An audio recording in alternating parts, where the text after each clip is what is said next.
Hey! Bienvenue dans un nouveau update lecture et je suis trop contente d'en tourner enfin une parce que ça fait depuis mai que j'ai pas pu me poser pour faire ce genre de format parce que depuis mai j'ai un rythme très irrégulier de lecture. Il y avait des semaines où je ne lisais rien du tout et il y avait des semaines où j'arrivais à enchaîner plusieurs livres d'un coup. C'est parce que depuis mai il y a eu pas mal de changements. Je suis partie à Taïwan, ensuite je suis rentrée, je pensais que j'allais rentrer chez moi mais j'ai dû redéménager. Du coup mentalement j'étais pas trop dans le mood de me poser et de lire parce que physiquement je bougeais partout. Mais là ça va mieux et il y a des lectures que j'ai envie de vous présenter. Et ironiquement les meilleures lectures que j'ai pu faire en 2023 se retrouvent principalement dans les nombreux vlogs que j'ai pu vous faire depuis mai, notamment The Sword of Kagan de M.L. Wang qui a été une lecture mais phénoménal, vraiment. En plus c'est associé à un souvenir de lecture assez fort parce que je lisais principalement dans l'avion pour partir à Taïwan. Du coup j'ai vraiment un souvenir très prégnant de cette lecture là. Je vais présenter dans un de mes vlogs. Alors en barre d'infos je vais vous mettre les vlogs avec la timeline à la lecture associée que je vais vous mentionner là. J'ai lu également le tome 1 de La légende de Drizzt, de la terre natale de R.A. Salvatore, publié aux éditions Brashon, que j'ai adoré aussi. Pareil je vous l'ai présenté dans un vlog que je vous mettrai en barre d'infos. Dans cette update lecture là, si j'ai le temps, je vous parlerai un peu du tome 3 sans spoiler parce que mon avis a un peu changé par rapport à la saga malheureusement. J'ai également parlé des délices de Tokyo, je crois dans le même blog que La légende de Drizzt, de Sukegawa, que j'ai beaucoup aimé aussi. Du coup je vous mets tout ça, n'hésitez pas à aller voir parce que voilà, j'ai bien développé et tout. Voilà, waouh, je suis très prétentieuse. Dans cette lecture là, je sais pas trop combien de lectures je vais réussir à caser parce que soit je parle trop, du coup ça va durer trop longtemps et j'aurai la flemme de tout monter, soit j'aurais pas assez déblatéré, du coup j'aurai encore plus de temps pour présenter d'autres lectures, on verra. Et bref, j'ai déjà beaucoup trop parlé et on commence avec l'une de, je pense, mes meilleures lectures de 2023.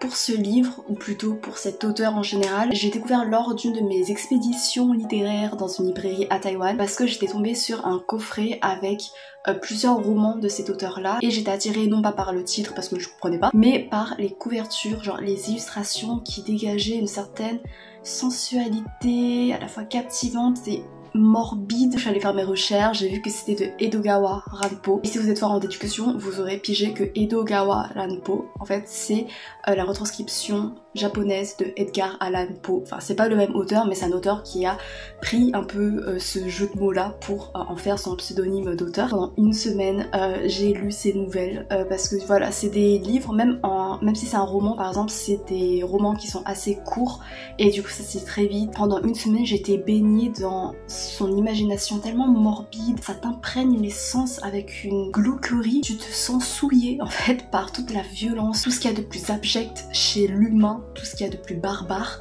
et c'était poisseux mais du coup c'était fascinant. L'auteur il arrive à dépeindre de manière très crue la violence des scènes mais également en insufflant une certaine poésie qui rend le tout encore plus dérangeant. Genre en fait il mélange la violence des humains, leur immoralité avec un certain sens artistique à travers sa plume. Et ces récits sont principalement des enquêtes policières et en général la conclusion elle est pas ouf, mais c'est juste pendant tout le long tu te sens happé, tu te sens maintenu en haleine par la plume de l'auteur, par l'ambiance qu'il développe et qui est vraiment propice à générer tous les vices possibles chez l'humain.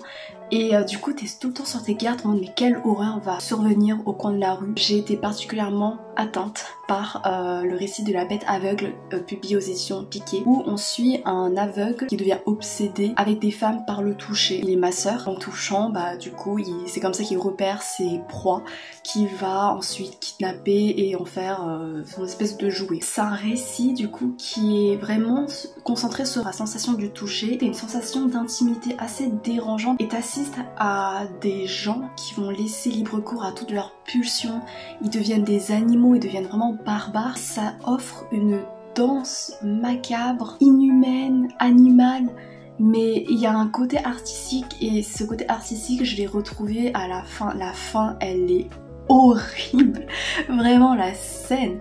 Je sais qu'il y a un film qui est sorti basé sur ce roman là mais j'ose pas voir parce que déjà les images que m'a suscité le livre déjà c'est...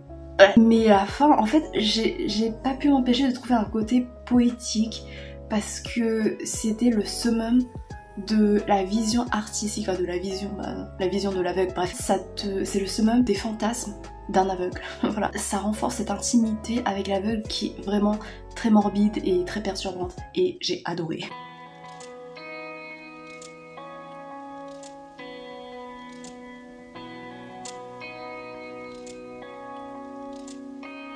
J'ai fini le tome 3 de la légende de Driss qui est Terre promise de R.A. Salvatore, publié aux éditions Brajlon. Je vais vous résumer vite fait le tome 1. Driss, c'est ce qu'on appelle un elfe noir, un taureau, qui vit dans les souterrains. Son peuple est connu pour leur violence, pour leur barbarie, le fait qu'ils comptent seulement sur le pouvoir, sur la hiérarchie, basée sur toutes les guerres, toute la violence qui suinte de leur passé, de leur développement, de leur psychologie. Driss, il détonne avec cet état d'esprit là parce que lui c'est quelqu'un qui va développer de l'humanité en lui, qui n'est pas en accord avec tout ce que pense sa famille, tout ce que pensent les autres. Pendant toute la trilogie on va voir comment il va essayer de se détacher de ça pour s'affranchir de toute cette toxicité et devenir un être qui est fidèle à ses valeurs, à des valeurs qu'il peut risquer de perdre en fonction de tout ce qu'il va affronter. Alors je reste très bref, mais vraiment le tome 1 c'était excellemment excellent, c'était brillant. Le tome 2 j'avais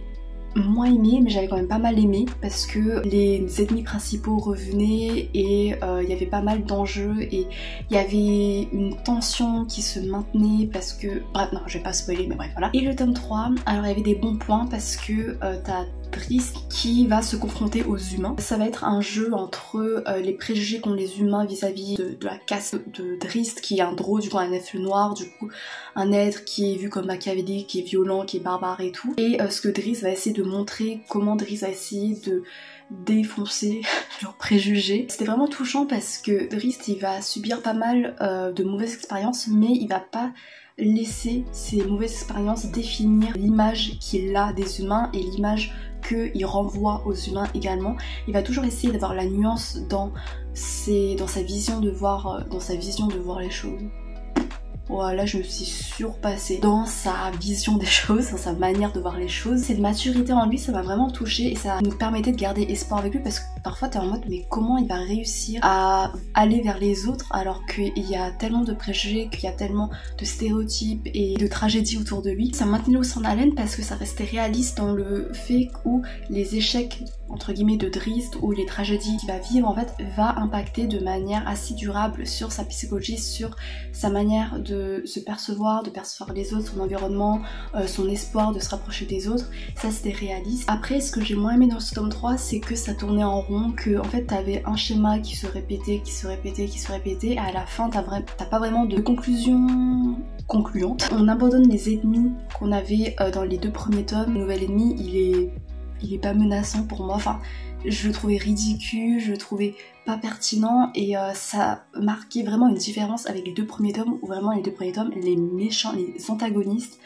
ils faisaient flipper, c'était trop bien. Voilà, mais du coup ce tome 3, ouais ça m'a beaucoup moins emballé et je pense à cause du tome 3, ça va pas être une des sagas qui vont se retrouver dans mon top 10 de mes meilleures lectures de 2023 malheureusement, mais je conseille quand même de tenter l'univers autour. Vraiment, j'ai pas développé mais j'ai adoré le tome 1 parce que découvrir comment la société où vit Driss qui est gouvernée par des matrones, c'était tellement haletant parce que tu sentais que l'amitié, l'amour, l'affection, le moindre soupçon de sympathie n'avait pas sa place parce que si tu permettais ces sentiments d'éclore dans ta vie, ça te rendait vulnérable et t'allais te faire bouffer, que ce soit par les ennemis extérieurs ou même par ta propre famille tellement ils ont rien à foutre de toi. Et c'était trop bien parce que en fait j'étais tout le temps choquée par tant d'immoralité et tant d'ambition de pouvoir au point de te déshumaniser. Bref, je vous conseille et lecture suivante.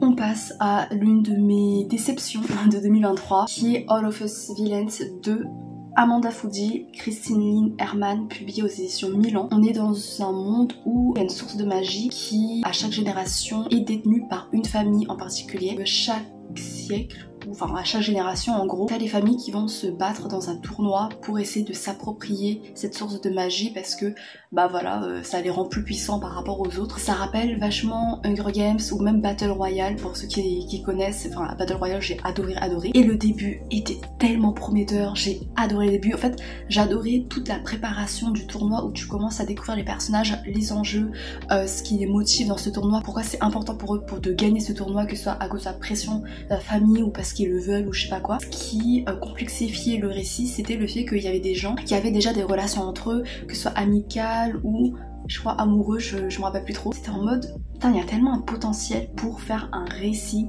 qui est fataliste, qui est pragmatique, qui est impitoyable, où il y a des sacrifices, où il y a le dilemme entre tes sentiments vs le devoir, où il y a des trahisons. J'arrivais pas à anticiper ce qui allait se passer, et même rien que le début, genre il y a des morts, il y a des retournements de situation, t'es en mode mais ça a même pas encore commencé le Battle Royale là, et il y a déjà tout ça, mais qu'est-ce que ça va être par la suite? Et vraiment tout était crypté pour aller vers une tragédie qui était mais inévitable et impitoyable. Et ensuite on rentre dans le tournoi qui est... Ça n'a pas du tout respecté pour moi toutes les promesses du début. Ça devient hyper mou, le temps il s'étire en longueur, il y a les actions qui sont hyper molles et il y a de la romance qui rend le tout tellement niais, mais je suis désolée, c'est... En fait ça m'a rappelé pourquoi je déteste la romance dans la fantasy, parce que parfois ça prend trop le devant. Parfois c'est même pas censé être une romantécie, mais ça prend quand même tellement le devant que tu vois que ça rend le plot tellement niais. Ça me rappelait une télé-réalité et t'avais des personnages qui abandonnaient leur motivation, leurs ambitions, mais tellement facilement juste parce qu'ils ont passé 2 jours avec leur love interest, leur crush là, ils sont en mode ouais je suis prête à tout pour cette personne là. Pour les personnages féminins, enfin t'as Isabelle, je sais plus comment elle s'appelle, l'héroïne là, elle avait un potentiel pour être stylée, vraiment son histoire m'intriguait de ouf, elle avait des tourments et tout, c'est trop cool par rapport à sa famille, et elle devient inutile, c'est vraiment la demoiselle en détresse, elle est là pour le fanservice, genre elle est en train de chauffer le mec et tout, je suis en mode mais où on est? Et puis je m'attendais à des morts et tout, mais en fait la mort elle est tellement prévisible, c'est en mode waouh quelle perte, oh là là. La fin par contre, la fin elle est méga audacieuse et ça donne tellement envie de lire la suite, mais je sais pas si je réussirai à m'infliger une nouvelle déception. Mais la fin franchement c'était exactement ce que je voulais pendant le tournoi, c'était ce genre de choses où t'as des dilemmes, où t'as des trahisons. Je sais pas si j'irai à la suite, mais franchement la fin elle était méga stylée. Attends, en vrai peut-être si, je sais pas, mais il y a la romance qui gâche tout. Je sais pas.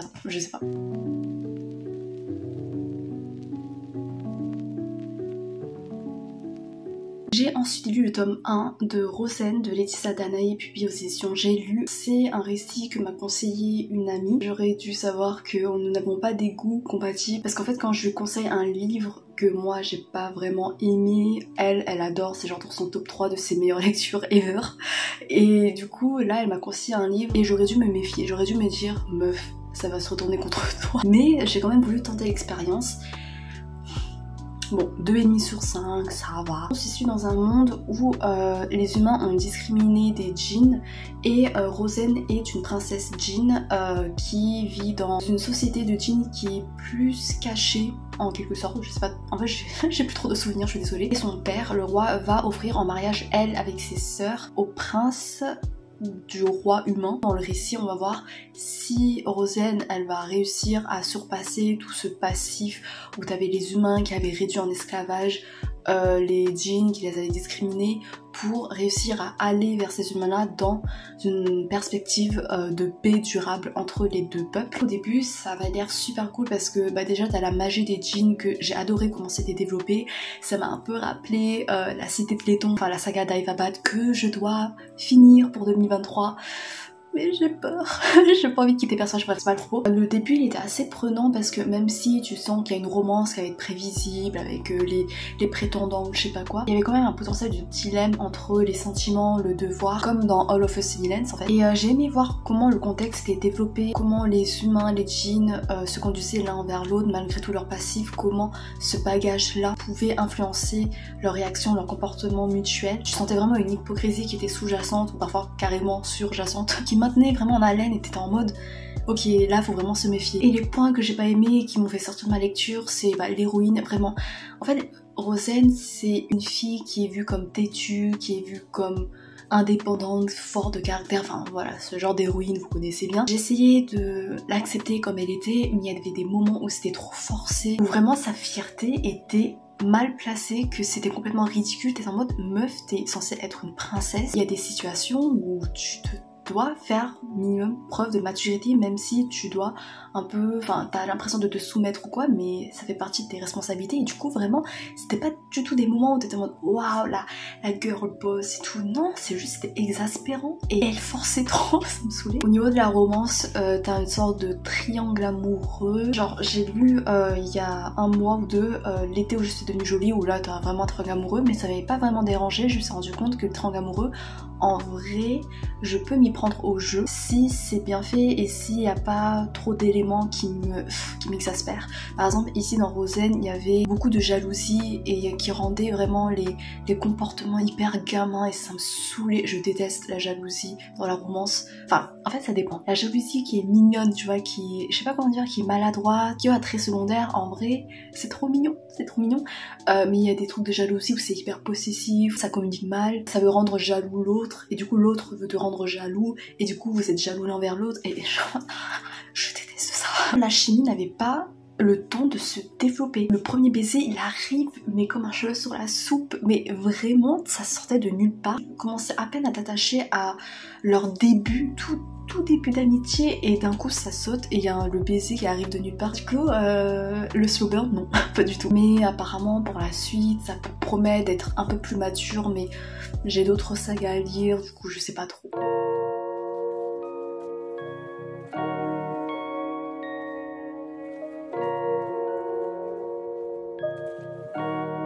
J'ai lu L'ami imaginaire de Stephen Chbosky aux éditions Kalman Levy. C'est un espèce de roman horreur fantastique. Alors en fait au début je savais pas trop si c'était fantastique ou pas, je m'étais pas fait spoiler sur cet aspect là, du coup ça me permettait vraiment de me maintenir dans la laine. On suit une mère et un fils qui vont déménager, tu sens qu'ils fuient quelque chose ou quelqu'un. Un jour l'enfant il va disparaître dans les bois pour réapparaître quelques jours plus tard et il a l'air complètement indemne, sauf que apparemment il entend des voix, il entend quelqu'un lui murmurer de retourner dans la forêt pour construire un truc ou je sais pas quoi, et tu sens vraiment qu'il y a des forces qui commencent à se mettre en place, des forces énigmatiques, mystérieuses, blablabla. Au début j'étais hyper investie dans l'histoire parce que t'as cette ambiance qui est horrifique, qui mélange le rêve et la réalité, un peu comme dans les cauchemars. En fait ça te confronte à tes peurs, à cette ambiance énigmatique qui est hyper oppressante, mais tu sais que c'est un rêve mais t'es pas sûr. Là la lumière elle est en train de se baisser pour s'accorder avec mon récit d'horreur et tout, c'est trop cool. T'as des incidents qui surviennent, qui sont imprévisibles. J'étais investie dans l'histoire parce que je trouvais que l'introduction des personnages était vraiment réussie, parce que t'es dans une petite bourgade où tu t'attaches aux relations avec les autres. Waouh, c'est ouf, dès que je parle de trucs mignons, rafraîchissants, le soleil il se relève. Ouais, c'est moi, c'est mon fruit du démon. Ça développe l'amour familial, ça développe les liens entre les enfants, les amitiés. T'as vraiment cette ambiance cosy où tu sens que les gens ils peuvent s'entraider. Aussi j'ai beaucoup aimé la relation entre la mère et le fils parce que ça met vraiment en avant ce qu'une mère peut être capable pour son fils, et même inversement comment le fils peut soutenir sa mère même à un si jeune âge. Et c'est quelque chose, c'est un aspect qui m'a tellement émue. Tu sens un fort message féministe, ça met en avant la résilience des femmes, leur force, leur courage, leur solidarité. Est-ce que c'est dans ce livre ou pas? Wow, je me rappelle plus. Et puis t'as des mystères et l'histoire elle était tellement imprévisible. Enfin, il y avait des trucs, comme j'avais dit au début, je savais pas si c'était fantastique ou pas. Je me posais tellement de questions. Il y a des fils narratifs qui se développent par-ci par-là et je te demande mais comment tout ça va se rejoindre. Un peu comme dans le manga de Monsters de Naoki Urasawa si vous connaissez. Ou évidemment Stranger Things, enfin vraiment comme Stranger Things parce que ça j'ai pas trop aimé. Mais Stranger Things où t'as les différents protagonistes qui mènent leur propre enquête et comment tout ça va se rejoindre. Ça c'est trop cool. C'est trop stylé. Et petit à petit j'étais de moins en moins immergée dans l'histoire parce que ça prenait une tournure plus religieuse avec des choses plus miraculeuses mais dans le sens religieux, tu vois. Je pense qu'il y a des messages sous-jacents mais j'ai pas été réceptive parce que c'est pas du tout ce que je cherchais quand j'ai commencé ce roman-là. Ça m'a sorti de l'histoire. J'étais de moins en moins en adéquation avec ce que voulait me délivrer l'auteur à travers toutes les histoires, tous les messages. Je pense qu'il y avait des interprétations sous-jacentes qui auraient pu être intéressantes sur des questions humaines, comme le passage à l'âge adulte, le passage à l'âge adolescent, la force de l'imagination, le deuil, la rédemption, enfin tout ça en vrai ça aurait pu être tellement riche, mais je pense que ça dépend de la sensibilité du lecteur. Moi malheureusement ça n'a pas été trop ça.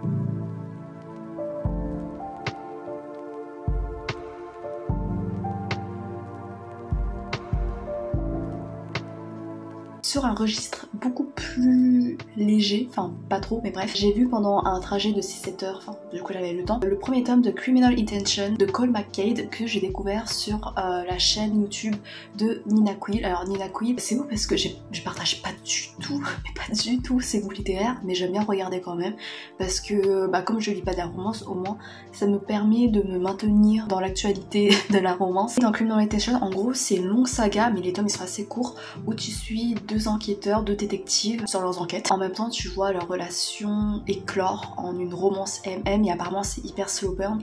Alors en fait c'est hyper slow burn apparemment, mais dans le tome 1 il y a déjà une scène explicite, enfin ça va pas au bout mais quand même, enfin tu vois déjà un truc, du coup c'est pas le slow burn auquel je m'attendais et ce que j'espérais. J'ai bien aimé cette lecture et je pense que je vais la continuer quand par exemple j'ai des pannes de lecture ou j'ai besoin d'une lecture légère ou quoi, parce que ça se lit très vite. L'enquête policière c'est sympa, c'est gore, du coup c'est cool, et tu sens qu'il y a une certaine revendication aussi derrière au niveau des sujets sociaux. Par exemple là c'était notamment l'homophobie. Le duo il est assez attachant, il est assez sympathique à suivre. Après la tension sexuelle, comme j'ai dit, elle a été brisée beaucoup trop tôt parce que vraiment ça se construisait au fur et à mesure et t'avais des petits détails comme j'aimais qui me rappelaient un peu Prince Captif, mais après vers la fin bon t'as déjà une scène voilà, tant pis. Pour moi c'est une lecture qui est légère malgré le fait que tu es dans l'horreur totale, dans les vices humaines, et que la description des scènes de violence, des morts est assez graphique, mais j'aime bien pour me libérer l'esprit.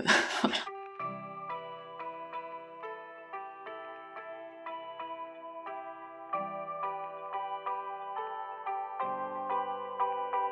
Et enfin, en fait, cette lecture dont je vais vous parler, je l'ai lue au tout début, après mai, du coup là je suis un peu dans le désordre, mais bon bref. J'ai lu Le chat qui voulait sauver les livres de Sosuke Natsukawa, publié aux éditions Nil. Je suis désolée, je crois que je me rappelle plus trop de l'histoire. Si, en gros, c'est un mec, un jeune garçon, qui aide son grand-père à tenir une librairie indépendante. Je crois que c'est une librairie d'occasion, je sais plus. Sauf que son grand-père, il meurt, et du coup, le garçon, enfin, on lui dit oui, tu devrais fermer... Putain mais le soleil, genre je parle de la mort du grand-père, je dirais que ça, la lumière elle... Oh c'est ouf. Et si je parlais d'un truc positif, est-ce que le soleil va de nouveau se lever? Ouais, One Piece c'est le meilleur manga ever, c'est trop bien, l'arc de Sanji sont passés... Oh ça marche, le soleil... Il est d'accord, One Piece c'est le meilleur manga. Je suis désolée. C'est même pas mon manga préféré, mais objectivement, quand même, c'est quand même la vie quoi. Bref. Je trouve toujours un moyen de caser One Piece, c'est un truc de... C'est pour ça aussi que j'arrivais pas à lire pendant ces mois, c'est parce que je me suis remis à One Piece, et One Piece ça te bouffe ton quotidien. Du coup le grand-père il meurt, et du coup le garçon il doit peut-être fermer la librairie, sauf qu'il veut pas trop ou je sais pas quoi, et t'as un chat qui vient et qui lui dit wesh viens avec moi, on va sauver des livres qui sont maltraités par leur propriétaire. Et du coup t'as différentes histoires où tu te rends compte des gens qui ne traitent pas bien leurs livres. C'est un court roman sur l'amour, sur l'âme des livres. Il y avait des citations que j'ai trouvé assez résonnantes. J'ai aimé comment ça décrivait l'âme des livres comme la connexion émotionnelle entre nous et les livres, genre ce qu'on puise des livres, ce que les livres suscitent en nous et ce que nous on apporte aux livres, parce que c'est en profitant des émotions que ça nous suscite que ça renforce en quelque sorte la valeur, l'existence d'un livre. Ça a donné aussi envie de sortir de sa zone de confort, d'essayer de se challenger dans les genres littéraires que tu lis. Parfois je me surprends à quand je lis un livre, j'arrive pas trop à comprendre ce que ça dit, j'ai un peu du mal, mais après je repense à ce roman là qui te dit, c'est ça qui rend amusant la lecture, c'est quand tu te challenges et quand tu essaies de sortir de ta zone de confort. Parfois ça va pas marcher et parfois tu vas élargir un peu tes barrières, tes limites littéraires. La lecture c'est aussi un jeu quoi, c'est aussi un moyen de te challenger intellectuellement. Après je m'attendais quand même à une narration un peu plus imagée, un peu plus subtile, parce que ça te balance un peu des leçons de vie comme ça, mais en même temps c'était assez pertinent avec l'amour des livres que ça voulait retranscrire et c'était quand même beau, ça a quand même résonné en moi. Ça aborde également les enjeux réels autour de la vie littéraire, par exemple le contraste entre traiter les livres comme une passion, enfin tu sais, vendre des livres par passion, vs juste développer ton commerce et chercher surtout à faire du profit. Après c'est des enjeux qui étaient dépeints de manière un peu idéaliste, un peu, il n'y avait pas vraiment de nuances malheureusement. C'est un parcours de deuil parce que bah le mec qui vient de perdre son grand-père, du coup tu sens vraiment que c'est un moyen de un peu s'émanciper de l'ombre de son grand-père et de s'affirmer en tant que peut-être jeune libraire. C'est un peu comme un parcours initiatique. En fait c'est effectivement une librairie d'occasion que son grand-père tenait et du coup ouais, c'est un hommage en fait aux librairies d'occasion, ce genre de librairie qui vendent des livres surtout pour transmettre une passion, un savoir plutôt que pour faire du profit parce que voilà c'est pas dans le commerce de librairie d'occasion où tu vas faire fortune quoi. Ça m'a rappelé un peu Taïwan parce qu'à Taïwan il y a des librairies qui sont toutes petites, toutes exiguës, mais ça déborde de livres jusque dans la rue. Malgré le fait que c'est un lieu complètement étroit, bah ça s'entête à faire perdurer ce cocon littéraire et à perpétuer ce partage littéraire même si t'as pas beaucoup de place pour ça et je trouve que c'est une image qui est... c'est magnifique, ça m'émeut. Enfin ça parle de comment la lecture peut t'aider au quotidien. Par exemple il y a une citation qui m'a fait du bien. C'est un livre doté d'un cœur ne manquera jamais de voler à la rescousse de son propriétaire dans les moments décisifs.